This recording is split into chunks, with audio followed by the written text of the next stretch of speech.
Hello friends, welcome back to my channel. এটা ছিল আমাদের হুগলির লাস্ট দিন। ভোর 5:30টার সময় সবাই ঘুম থেকে উঠে গেছিলাম, রেডি হয়েই একদম ব্যাগ নিয়ে বেরিয়ে পড়লাম। আর বৌদি ওই সকালবেলায় আমাদের চা বানিয়ে দিল। আমরা সবাই মিলে চা আর বিস্কুট খেয়ে বেরিয়ে পড়লাম। আমাদের নিতে এসেছিল দুটো টোটো। মনের মধ্যে অনেকটা কষ্ট নিয়ে আবার পরের বছর আসবো এই বলেই সবাইকে আমরা টাটা করলাম।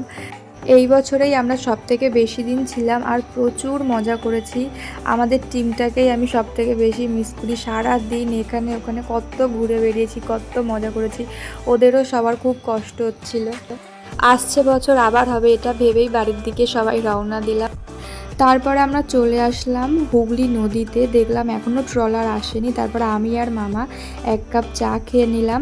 তারপরে আস্তে আস্তে ট্রলারও চলে আসলো। সকালবেলায় ফাঁকাই ছিল সব দিকটা। আমরা ট্রলারে উঠে পড়লাম।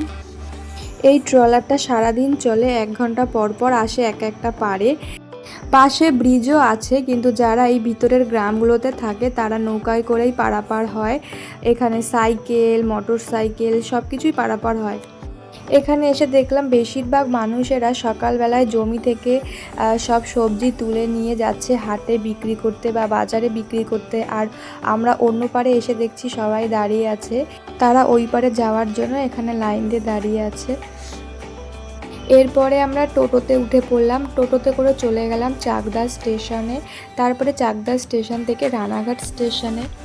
রানাঘাট স্টেশনে এসে আমরা সবাই মিলে কচুরি খেয়ে নিলাম। আর এখানে কচুরির দামটা কম ছিল, 5টা কচুরি ছিল 20 টাকা, আর বেশ বড় বড়। তারপরে আমরা চলে আসলাম বনগাঁ স্টেশনে। বনগাঁ এসে গেছি, তার মানে আমাদের বাড়িতেই পৌঁছে গেছিলাম আর 3টে স্টেশন পর। তো আজকে ভিডিওটা এটুকুই। সবাই ভালো থেকো, সুস্থ থেকো। অনেক দিন পর বাড়িতে আসলাম।